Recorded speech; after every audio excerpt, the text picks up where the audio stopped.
BeastNet is brought to you by James Safety Services in partnership with OCR Buddy and OCR Strong. Here we discuss all things OCR and fitness related. Welcome to BeastNet. Hey everybody, it's Mike at BeastNet here, and today I've got with me Nick Symmonds. Nick, let everyone know a little bit about who you are. Yeah, I'm 39 years old, live in Eugene, Oregon. I moved out here in 2006. I was picked up by Nike to be a professional runner, and I ran professionally for Team USA for 12 years, made 2 Olympic teams. And when I was retiring, I started a YouTube channel to continue to entertain the audience that I built up. And so now I'm mostly just a YouTuber. We just hit 1 million subscribers on YouTube, and I absolutely love the platform, love making content and inspiring people to get out and be active. That's awesome. And I'll make sure too, once we're done with this, I will link. So anyone who's listening, you want to know, where you can find his YouTube, there'll be a link for it in the notes so that you can get to it. What got you into running? I mean, it's one of those things, like you said, you got sponsored by Nike. I'm sure it wasn't just one of those things they knocked on your door and said, hey, Yeah. What got you to that point? Yeah, I grew up in Boise, Idaho. It's a great place to grow up as a kid. There's so many opportunities. I played soccer, ice hockey, was skiing, biking, running, you name it. And it wasn't until I was about 14 years old that I started running. I wanted to be a professional soccer player. But when I started high school, I was 90 pounds, soaking wet, 5 feet tall, smallest kid at Bishop Kelly High School. And the soccer coach said, hey, Nick, why don't you go out for the cross country team for a year or two, develop your stamina, your heart and lungs. And when you finally go through puberty, you can come back and get some playing time on the soccer field. But I ended up being pretty good on the cross country, pitch. I was number, let's say 5 in the state of Idaho as a freshman. And it just kind of went from there. So I didn't love running. I loved the sport. I loved that what I put into it paid me dividends. And I could really see a path towards success with distance running, but I didn't love the training. Yeah, no one loves the training, but what we have to do to get there. I mean, it's one of those exactly things. Right now I've got my suffer buddy, as I call him. He's the guy I train with. He's been giving me crap because I've been slacking for like 4 months and gained like 30 pounds. But when you run, 30 pounds is a lot. It's a lot. Yeah. Hard on the knees, hard on the ankles. When I used to get back into it, to come down. Yeah. Have you tried biking or swimming just to lean down before you? Yes, because actually I do triathlons. And there you go. What it was is I did the Ironman in September, and then after the Ironman, I'm like off season, take a break, but then the break lasted longer than it should have, and now I'm like, okay, now I'm paying for it. Now it's time to get back into it. So doing the triathlons, I went and got a new bike, and good. We'll go to the gym. We did this last weekend. We did 1,500 meters swim. Then went and rode for 2,000 meters, rode the bike for 2 miles, and then ran for a 5K. So, really pushing the body again, getting back to where, and that's it. It's like you said, it's the training. We want to do good at the race day. Well, we have to train. I get it. I've been there. Oh, yeah. So what do you, like you said, you do a lot of, like you said, the swimming and the biking for, leaning down. What other things do you do besides running? And I think that was one of my biggest things when I first started doing it. That's all I did was ran. And then all of a sudden when I tried something else, it's like, oh, wow, no other muscle in my body works. Exactly. I mean, if I could, I'd still go out and just hammer an hour run every morning. I love the flow. Physically, mentally, emotionally, how I feel after doing that. But my knees and ankles and hips will not allow me to do that anymore. And after retiring and kind of going through this existential crisis of like, who am I and how do I stay fit? My wife suggested I go to the local CrossFit gym. And I'm like, it's just a stupid cult. I'm not going to join the CrossFit community. And I will say this, as a guy who loves CrossFit, I don't think it's for everybody. And I think it will injure most people. But there's something about the gamification of workouts, the scoring, the camaraderie, the community. I fell in love with my gym, Treeline CrossFit, and the guys that I lift with every morning. We have this good back and forth where we push each other, but we're not pushing each other to the point of injuring ourselves, knock on wood. So I do CrossFit workouts Monday through Friday. I like to do endurance stuff on the weekends. And I just feel I'm a more well-rounded athlete as a result of, showing up every day. And CrossFit's goal is to make a well-rounded athlete out of you, to prepare you for anything. And I think they've done a good job with that.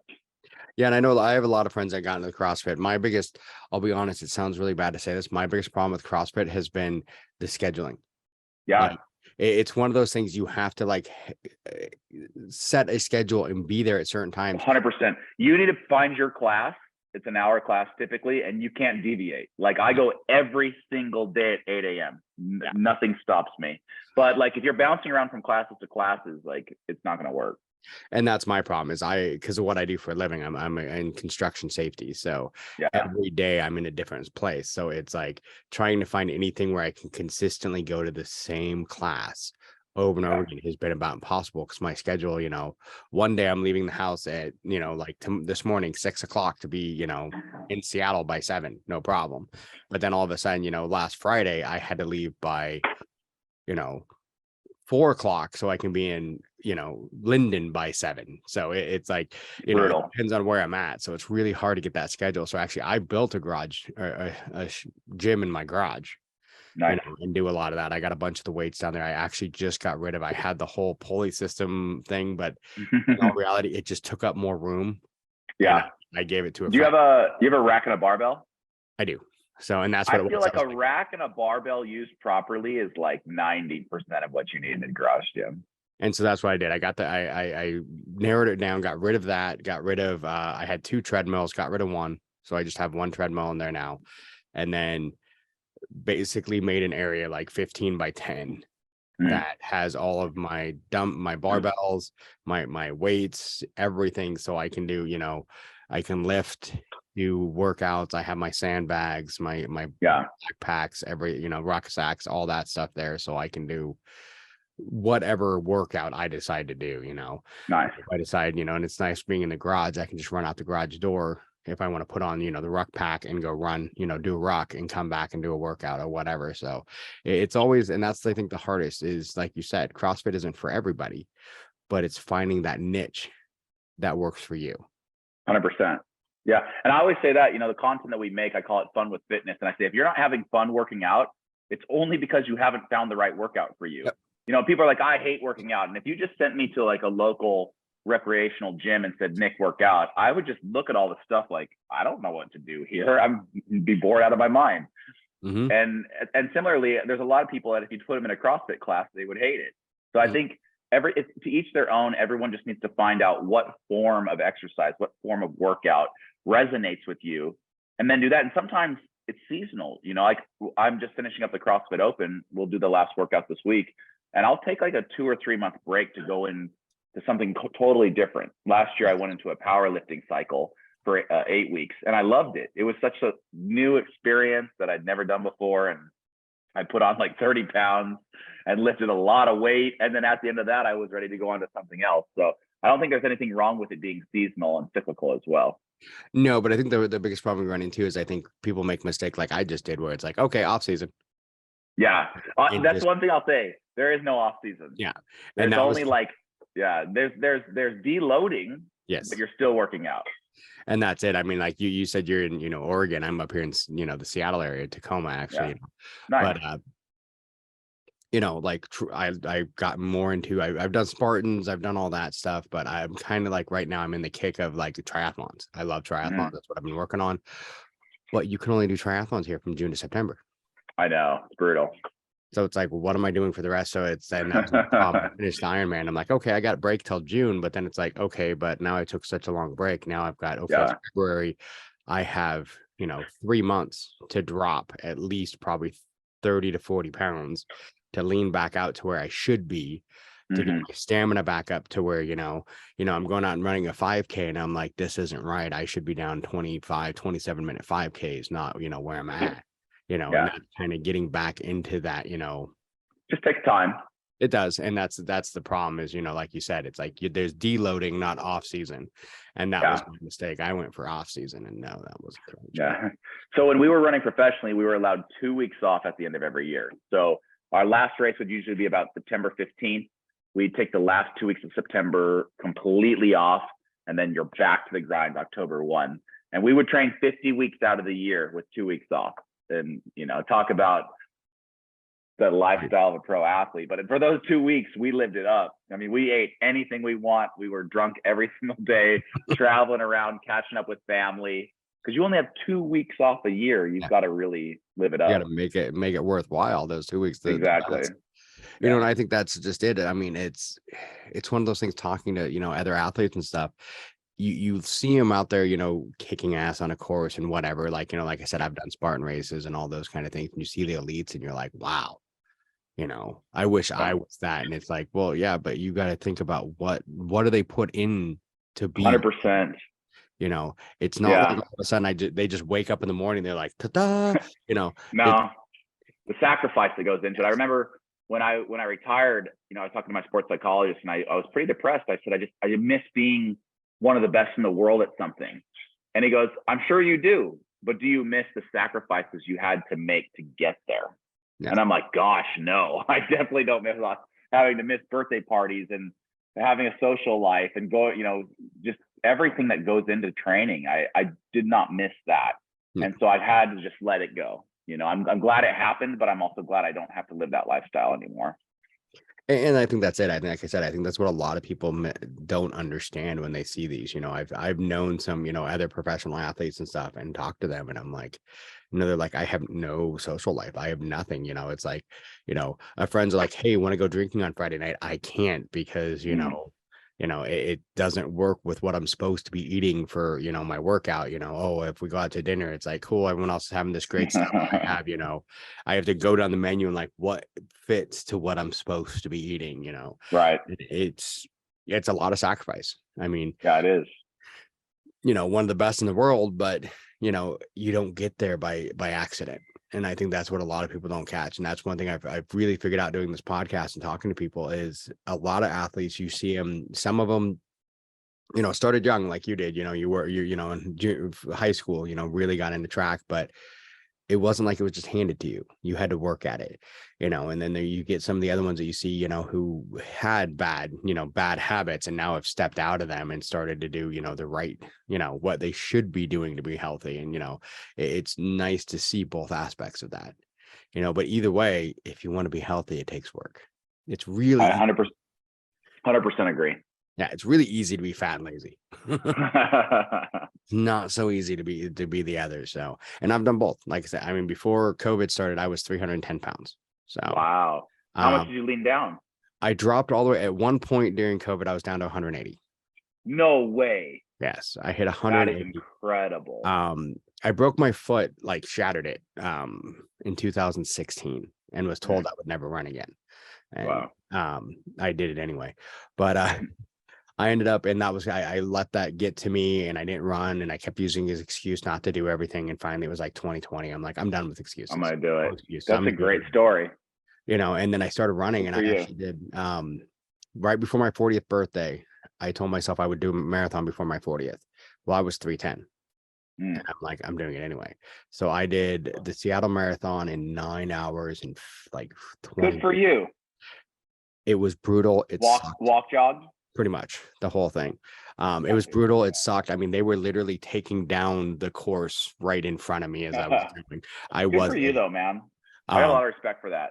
And then I came back and I did another one. It's up here called the Tunnel Marathon. Great marathon if you've ever done it. It's straight downhill. You start at Hayek and run down the hill. I did that a couple of years later when I was still about 280, and I did it, and I did that one, and I think it was like 8 hours. So I cut off like an hour and, a little over an hour. And then I started running, lost a bunch of weight. I went back and did the Tunnel Marathon in 4:39. Wow. Nice job. Huge improvement. So it's one of those things, and it's like, great improvement. But then the problem, like I said, all I did was ran. Like the whole time when I dropped from 310 to 180, it was just running. I ran. I would do stuff like put on a ruck. I would do stuff like that, but it was nothing else. There was no heavy lifting, no nothing. So all of a sudden I went and did a Spartan race afterwards. And they're like, okay, now the heavy lifting parts, I never had a problem with it. 310, I had the muscle to pick this stuff up and do it. At 180, I was like, oh God. I'm like, okay, we know which parts of my body I missed. So and Yeah. that's when I came back up, I honestly, for me at my size and my build, about 210 is about right, because Yeah. I'm lean down, but I've also still got the muscle mass to Well, and support. that's what's so fun about doing these different challenges, especially OCR or CrossFit. It's like, okay, what's the perfect form to be able to balance everything I need to do? Yes. Because I know how to run fast from 5K. You got to be super light and lean. Yep. And I know how to lift a ton of weight in powerlifting. You got to put on a ton of weight. But like, I don't want to do either of those things. I want to be the most well-rounded athlete and do good at everything. And I'm glad that you said you found your perfect weight, because it's hard to find that when you're doing so many different things. For me, 190, 195 seems to be that like fine balance where I can still run fast, do great cardio, but I can still lift a ton. Yeah. But it took me the last 3 years of playing around with my weight quite a bit to find that. Yeah, me, I just kind of, honestly, it sounds bad. I just kind of fell into it on accident. It was like one of those things. I had a trainer, a friend, trainer that I work with, Megan, and we talked, and it was just kind of one of those. And another friend of mine, Elise, who's another trainer I've worked with both, kind of got me to that point of lifting again. And then it was like I started doing races, and I figured that was about 200, 210 was when I could lift still heavy stuff, like all the stuff on the Spartan races and the OCRs, and lift that heavy stuff and do it.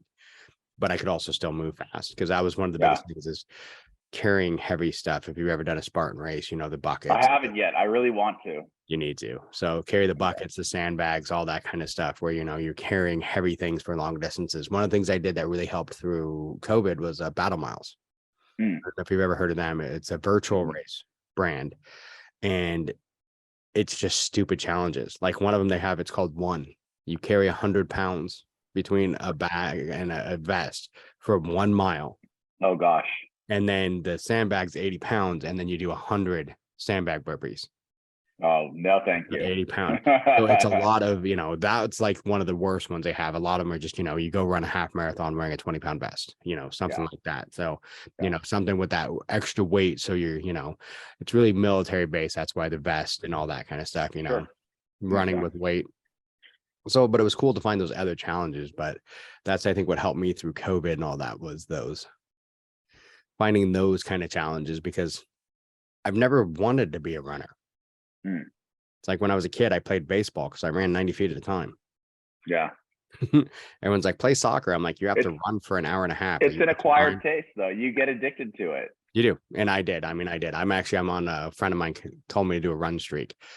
I'll hit 1,000 days, I think April 25th or something like that. It'll be 1,000 days of running at least 1 mile every day. So, fantastic. And for a long time, I was doing like 100 miles a month, but my body, I had to, in September, it was like I'd done it for 22 months straight, and I'm just like, I need a break.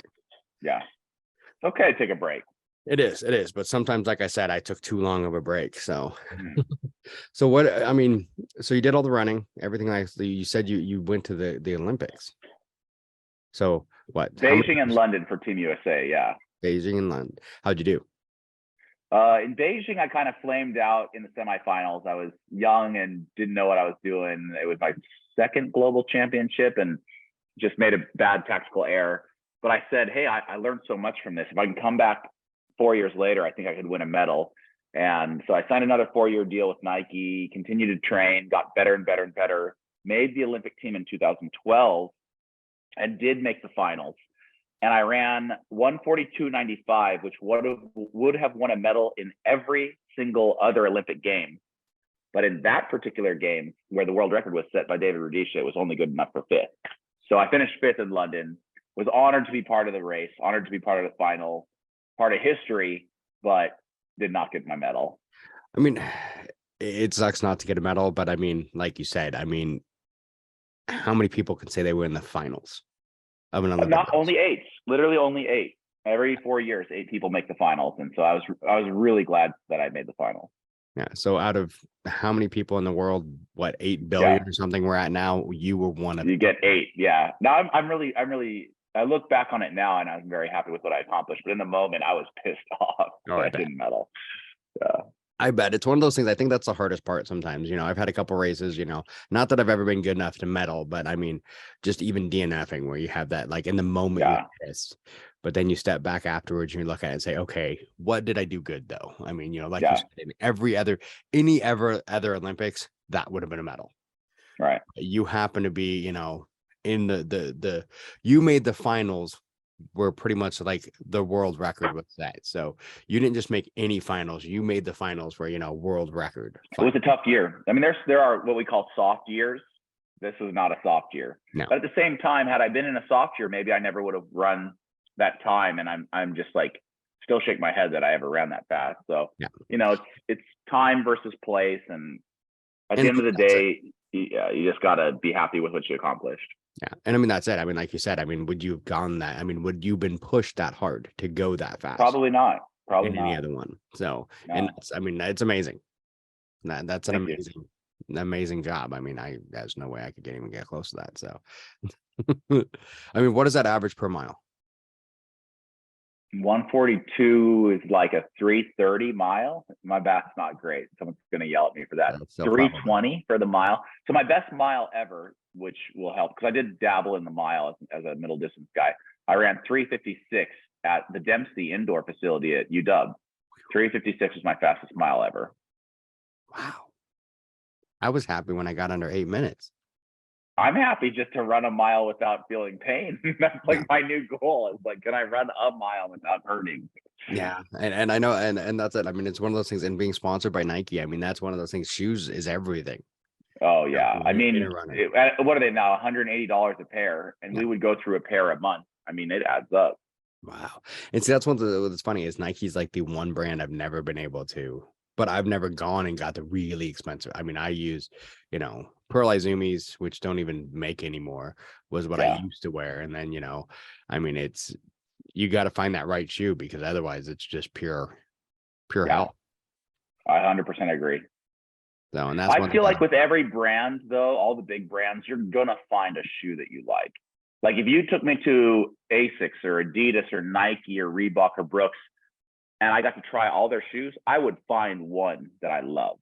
It's it's less about the brand and more about the model. Well, and the hard part too is the models change because that's one thing I've had. I've used Brooks. Oh yeah. You fall in love with an adrenaline and then they change the adrenaline on you. Yep. So yeah, that's kind of where I'm at right now. I've got the new version of the adrenaline and I don't think I like them.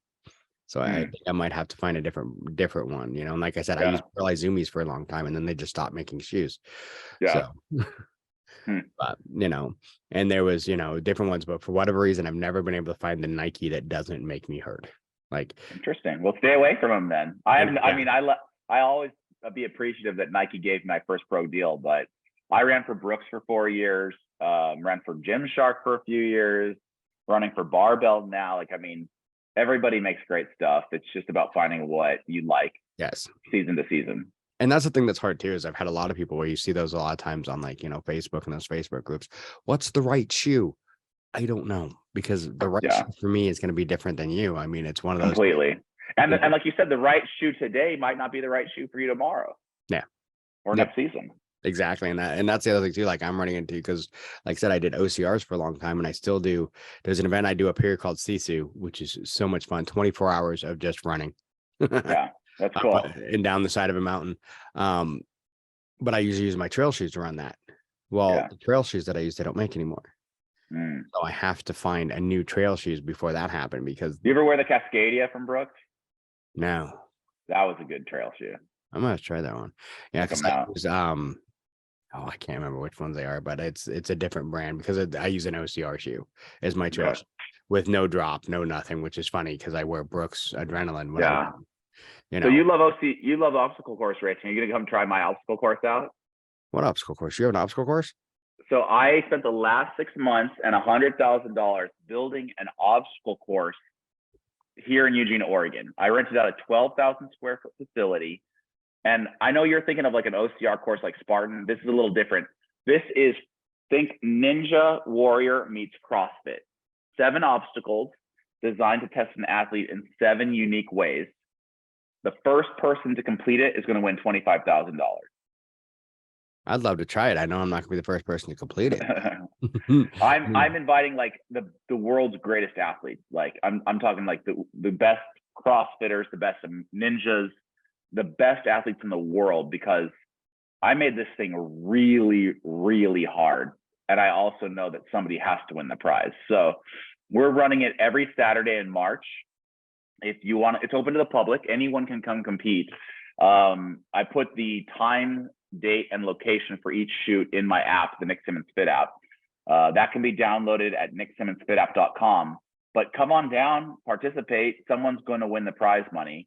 And we ran a test run on it the other day, and it is just perfect in its difficulty. Every obstacle is doable, but putting all 7 together perfectly is very, very hard to do.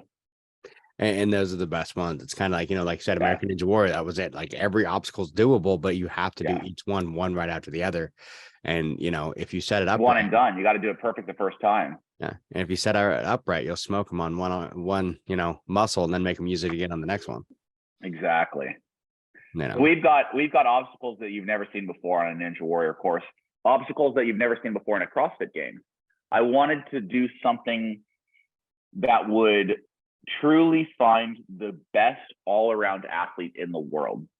So maybe you're a great CrossFitter, but I've got an obstacle that will stop you in your tracks. Or maybe you're a great Ninja Warrior, but I've got an obstacle you've never seen before. Like, this is truly supposed to, like, I want people to just shake their head and be like, I can do 6 out of the 7, but there's that one obstacle that just keeps stopping me. And we will find out who the greatest, most well-rounded athlete in the world is. And he or she will be going home with 25,000. So this series is going live on my YouTube channel every Friday in March. So if you're listening and you want to see people attempt this course, go to youtube.com/Nick Symmonds. And, we've got videos dropping every Friday. I'm going to have to go watch that. That sounds amazing. So it's down. First one drops this Friday. Yeah. Okay. So on March 3rd. Yeah. The first video 3rd? drops. Yeah. So, and it's down in Eugene. Yeah. Crestwell, Oregon. Technically, it's a suburb of Eugene. No. Yeah, I'm going to have to. Yeah. It's a long ways to drive, but I'll have to look at my schedule for the month.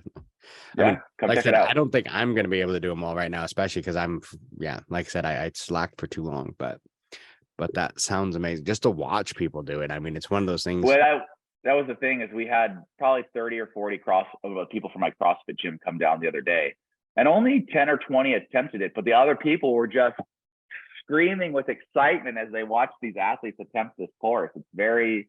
It's just fun, watching people push themselves and challenge themselves and succeed. It's just so fun to watch. And that's a lot of time the best part about a lot of this stuff. It's like one of those things when I first started doing OCR races, my favorite part was the crowd yelling and everyone loving it, helping each other and talking and everything like that. And it seems like, since, COVID, we've kind of lost that in some ways. Yeah. And it's great to see something like that where people are just going out and attempting these things and other people are just there cheering them on. Yeah. Like, hey, let's do this. About. Yeah. That's awesome. So what kind of obstacles are they? Or do we have to wait till Friday? Well, I can't unveil all of them yet, but if you've been following me on Instagram, there's quintuple steps, there's a tire flip, and there's a warped wall. So there's 3. And on Friday, March 3rd, I'll unveil the entire course and you can see all 7. All right. I'm going to have to definitely watch that. So yeah, the tire flip's one of those ones that that was one I think that hurt the most when I freaking all of a sudden. Tire flip's tough. When I lost all the weight and I'm like, okay, I never had a problem with the tire flip. Like even Spartan races with it. I mean, they're heavy, but I have like 4 of them out in my backyard. Nice. So I would go, grab them and flip them over and had no problem. And then all of a sudden I lost all the weight and I went to go do it. And I'm like, it's not there. Mass moves mass. Yeah.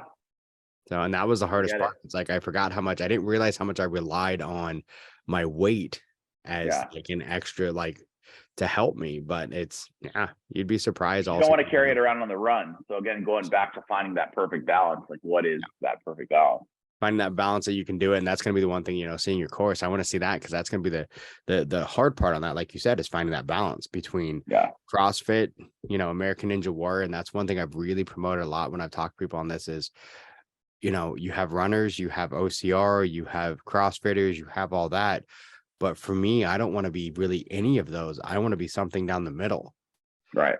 Where I can really walk into any of them and maybe not be the number one, but at least be in the mix. 100%. And that's kind of it. I want to be able to run, but I also want to be able to lift, but I want to be that all around, athlete. Yeah, I get it. That's what I'm all about. After doing one thing exceptionally well for 12, 20 years, I said, I don't care about being great at anything. I just want to be good at a lot of things. Yeah. Jack of all trades, master of none, right? Exactly.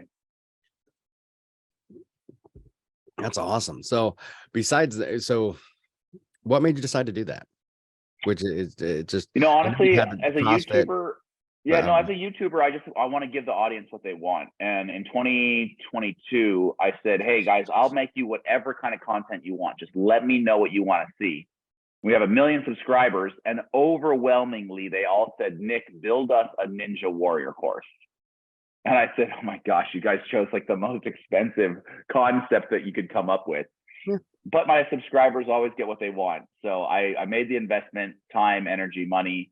We put this thing together, and I made it for them. Truly, it's open to the public.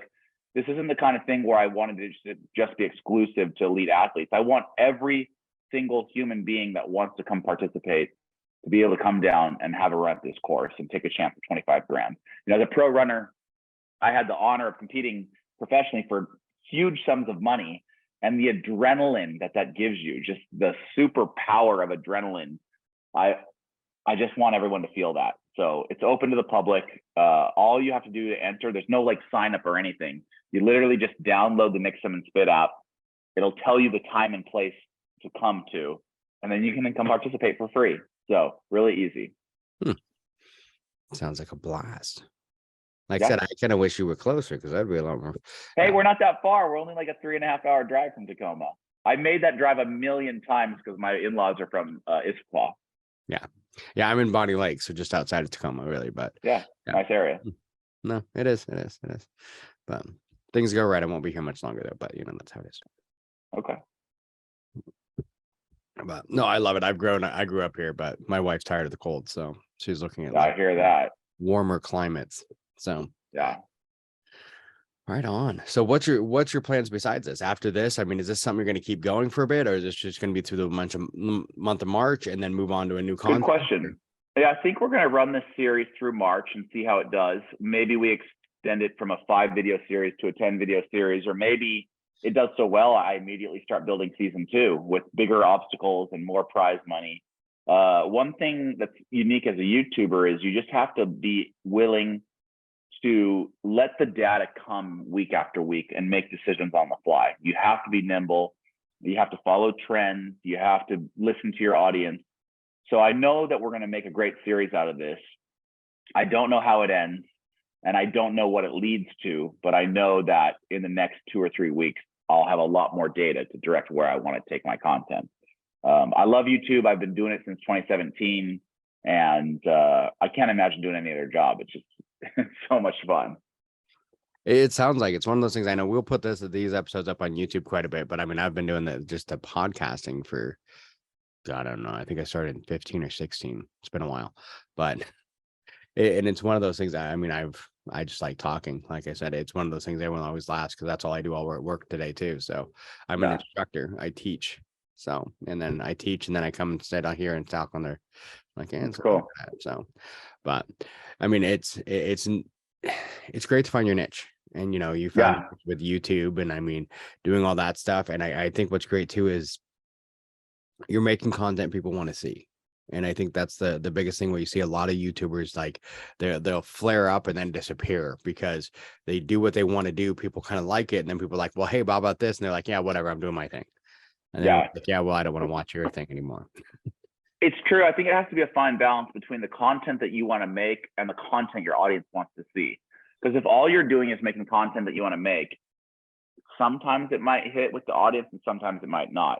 But if all you do is make content that the audience wants to see, you're going to burn out pretty quick. So I know I love fitness. I know I love challenging myself and challenging others. It's a nice base to play in, where I know that the audience is going to enjoy the content, but I'm going to enjoy making it as well. That's the sweet spot with YouTubing, is when everybody's happy. The creator's happy, the audience is happy, we're having a ton of fun making content and enjoying it together. But it's not always that way, you know, and I've seen a lot of creators chase their tail and chase happiness or I mean, it's still a job at the end of the day, and you need to view it that way. And I view it this way. I say, it's a job, but I have the best job in the world, you know, and having had jobs that I didn't necessarily love, this makes it easy to get up every day and just keep working. Yeah. Well, I think what people run into too is they get stuck, they pigeonhole themselves. It's one of those things when I first started this podcast, I mean, like I said, I think 4 years ago, I don't remember now. But when I first started it, it was just an OCR podcast. And that's all we did. We just talked OCR. But then after a while, I'm like, well, okay, that's kind of limiting ourselves. Let's move on, just talk fitness. We talk fitness, and then we've even, you know, included mental health, where we kind of bring it all, you know, and talk all of it. I mean, all the things, you know, really that mean something to me. I love OCR. I love working out, and, you know, and doing safety. Mental health has been a big thing that we've talked about a lot in safety. So it's like bring all the avenues in and bring in, you know, give the audience what they want to hear. Yeah. You know, like you said, and that's kind of the one thing, you know, with the YouTube, bring them what they want to hear, but also something that means something to me. So yeah, that's how you keep doing it. I love it. And you don't burn out, because I've seen a lot of people burn out pretty quick. Yeah. Yeah. Because they get so stuck on like pigeonhole themselves, and they keep trying to create it. And then they're going out of their mind, trying to create, okay, what got me here? And it's like, okay, well, cool. So that may have got you there, but what does the audience now want to hear that you created? You know, because I do another show, but it's more on conspiracy theory stuff. And we actually lost a bunch of our audience because we did stuff that they didn't like. And we're like, we don't care. Really? Wow. Yeah. So, oops. Yeah. We did some things that apparently were not, people didn't like. So, what kind of stuff? It was one of those things, because like I said, we do conspiracy theory stuff. So it's more of like, we don't really prescribe to any of the conspiracy theories in a sense. It's more of like, here's the facts as we see them, and kind of, you know, you make your own decisions. What do you think? Yeah. We went down and did the true stories of the founding fathers. Interesting. And the backgrounds of the founding fathers. And there was a lot of people that like, you're un-American, you suck, blah, blah, blah. And I'm like, hey, take it or leave it. These are just the facts. Yeah. We give you the facts as they are. I mean, it's not my fault you didn't know Benjamin Franklin was a freak. I mean, yeah. But I was listening to a podcast the other day, a very liberal leaning podcast, talking about Thomas Jefferson owned slaves. Like, well, yeah, how did you not know that? Like, a lot of people that own slaves, it's not right. But, you know, they literally couldn't wrap their mind around the founding father that they, you know, were raised as believing, hey, this guy created one of the most important documents in America. And like, he's a flawed human being. Yeah. Everyone's a flawed human being. And that was the hard part when we did the episodes where we talked about, like, you know, kind of like with a lot of things, it's like, just because some of the things he did in his personal life don't change the amazing things that they did, you know, writing the Constitution, doing all this amazing stuff. It doesn't change that fact, but in their personal lives, they were different than what you think, what society tells you they were. What your 6th grade history book teaches you. Oh, yeah. One of the big ones was Benjamin Franklin. That's where we lost a lot of people. Like, that guy was a freak. Was he? Like, tell me more. Oh yeah, freak. You got to, yeah. This is I'm gonna go find that podcast and listen to it. It's probably the wrong podcast for that, but yeah, no, he was, yeah. I mean, sex orgies, all sorts of stuff. If you go down there, yeah. Okay. Total freak. It's like, huh. But, you know, and that's one of the things that's always interesting, is to find out the backstories behind, like I said, kind of, you know, back to this stuff where, you know, you think about, you know, see those athletes doing amazing things. You don't think about what they're doing in their personal life to get there. Right. Yeah. So Don's gonna be mad at me. I went down the whole rabbit hole thing. So okay. Which, by the way, if you want to find it, it's NWCZ Radio's Down the Rabbit Hole is the other one. Okay. Because when I do that one down, when I do that podcast, I use my comedy stage name, and it's Brandon Valentine. So. Okay. Good to know.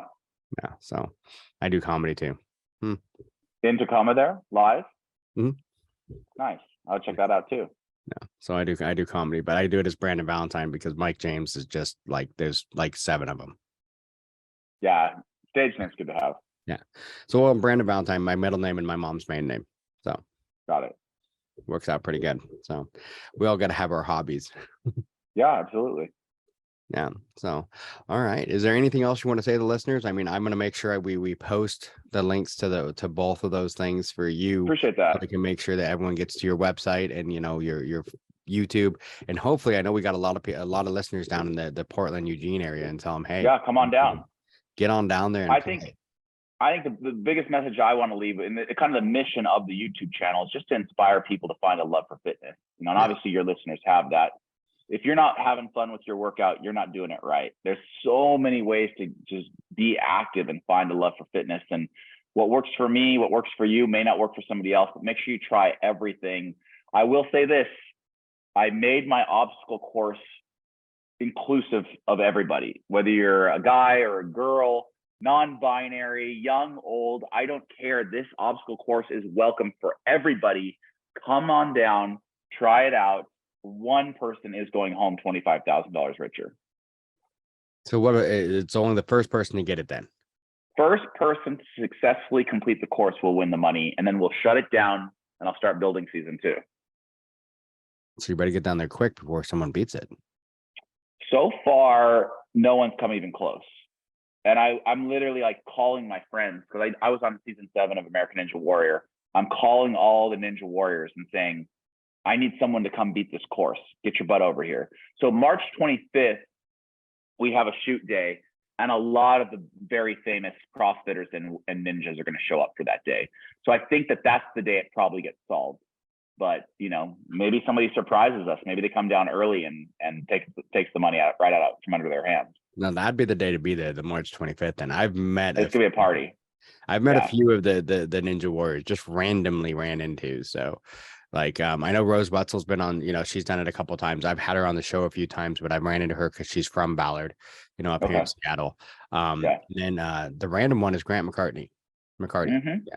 I run into a great him athlete because he's done Spartan races, and he started with Spartan races. So I ran into him in Texas. A bunch of people told me I need to get him up here, and I was like, it's open to the public. So Grant, if you're listening, let's go. I ran into him in Texas, and then randomly in Hawaii when I finished the Spartan over there, and I was walking back to the car, this last August, and all of a sudden I'm like, and he was just wearing a towel too, and I'm like, that's Grant McCartney. Hey. I don't care. Yeah. He's a towel. I'm gonna go get a picture with him. Nice.